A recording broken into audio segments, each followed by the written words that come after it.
Serial की कहानी अब एक ऐसे मोड़ पर पहुंच चुकी है जहां हर रिश्ता, हर भरोसा और हर भावना की सबसे बड़ी परीक्षा होने वाली है। अब तक जिस दादा भाई को पूरा शहर एक रहस्यमयी और खतरनाक गुंडा समझता था, उसकी असली पहचान आखिरकार ईशा के सामने आ चुकी है। सबसे बड़ा झटका तब लगता है जब सूरज खुद फोन करके ईशा को बताता है कि जिस दादा भाई को पकड़ने के लिए वह दिन रात मेहनत कर रही है, वह कोई और नहीं बल्कि उसका अपना पति सूरज है। शुरुआत में ईशा इस बात पर बिल्कुल विश्वास नहीं करती।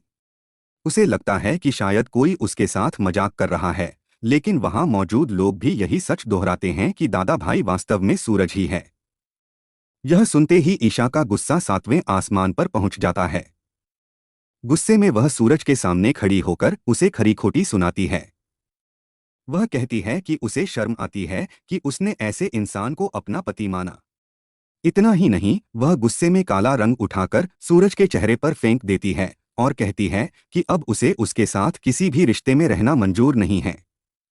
सूरज चुपचाप सब कुछ सहता रहता है क्योंकि वह जानता है कि ईशा अभी पूरी सच्चाई से अनजान है। काव्या कई बार आगे बढ़कर ईशा को पूरी कहानी बताने की कोशिश करती है, लेकिन सूरज उसे रोक देता है। वह कहता है कि इस समय ईशा बहुत गुस्से में है और इस हालत में उसे सच बताने का कोई फायदा नहीं होगा। इसी बीच ईशा एक ऐसा फैसला लेती है जिससे पूरा परिवार हिल जाता है। वह साफ शब्दों में कह देती है कि वह ऐसे घर में एक पल भी नहीं रह सकती जहां एक अपराधी रहता हो। उसके अनुसार उसकी वर्दी और उसकी ईमानदारी उसे ऐसे घर में रहने की इजाजत नहीं देती। इसके बाद वह अपना सामान पैक करती है और घर छोड़कर अपनी आईपीएस साथी के पास रहने चली जाती है।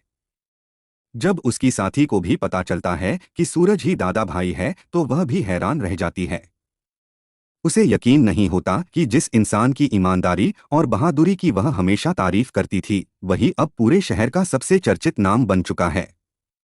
आने वाले एपिसोड में कहानी और भी बड़ा मोड़ लेने वाली है क्योंकि सूरज के पिता की वापसी होने वाली है। वह सामने आकर पूरे परिवार के साथ हुए अत्याचार की सच्चाई सबके सामने रखेंगे। शुरुआत में उन्हें भी दुख होगा कि उनका बेटा दादा भाई बन गया, लेकिन जब उन्हें यह पता चलेगा कि उनके परिवार ने किस तरह अन्याय सहा और कानून ने उनका साथ नहीं दिया, तब वह सूरज के फैसले का समर्थन करेंगे। उनका मानना होगा कि जब व्यवस्था पूरी तरह भ्रष्ट हो जाए और अपराधियों को खुली छूट मिल जाए, तब परिवार की रक्षा के लिए सूरज ने जो रास्ता चुना, वह उसकी मजबूरी थी।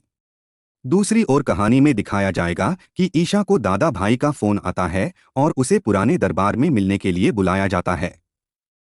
ईशा पूरी पुलिस टीम के साथ वहां पहुंचती है। उसे पूरा भरोसा होता है कि आज वह शहर के सबसे बड़े अपराधी को गिरफ्तार कर लेगी। लेकिन जैसे ही वह दरबार में पहुंचती है, उसकी नज़र दादा भाई की कुर्सी पर बैठी शख्सियत पर पड़ती है और उसके पैरों तले जमीन खिसक जाती है। वहां कोई और नहीं बल्कि उसका अपना पति सूरज बैठा होता है। ईशा हैरान होकर उससे सवाल करती है कि वह वहां क्या कर रहा है।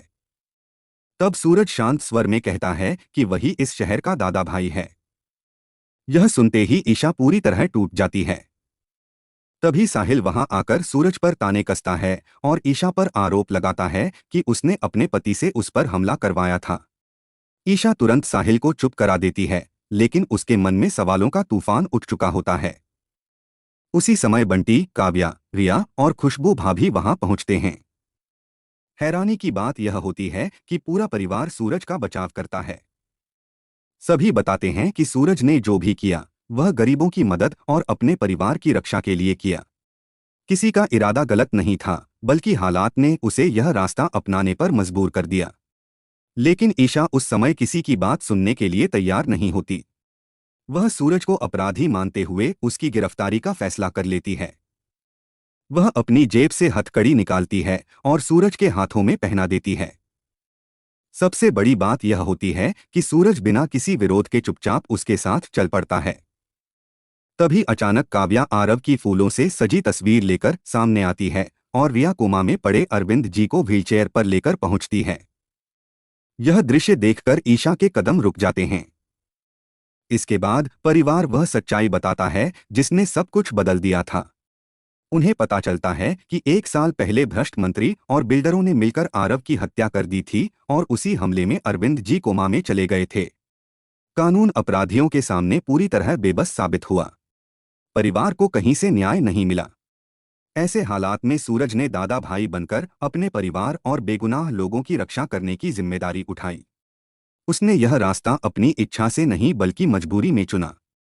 सच्चाई सुनते ही ईशा के हाथ कांपने लगते हैं। उसकी आंखों से लगातार आंसू बहने लगते हैं और वह घुटनों के बल जमीन पर बैठ जाती है। अब उसके सामने सबसे बड़ा सवाल खड़ा है। क्या वह एक आईपीएस अधिकारी के रूप में कानून का पालन करते हुए अपने ही पति को जेल भेजेगी या फिर उस इंसान का साथ देगी जिसने अपने परिवार की रक्षा के लिए अपनी पूरी जिंदगी दांव पर लगा दी? एक तरफ उसकी वर्दी और कानून है तो दूसरी तरफ उसका परिवार, आरव की मौत का दर्द और अरविंद जी की हालत। यही दुविधा अब कहानी को सबसे रोमांचक मोड़ पर ले आई है। संभावना यही है कि भारी राजनीतिक दबाव और अपने कर्तव्य के कारण ईशा शुरुआत में सूरज को गिरफ्तार करेगी। मंत्री और भ्रष्ट अधिकारी भी यही चाहेंगे ताकि दादा भाई के जरिए उनके सारे राज सामने न आ जाएं। लेकिन जैसे जैसे सूरज के पिता और परिवार पूरी सच्चाई बताएंगे, ईशा को एहसास होगा कि सूरज अपराधी नहीं बल्कि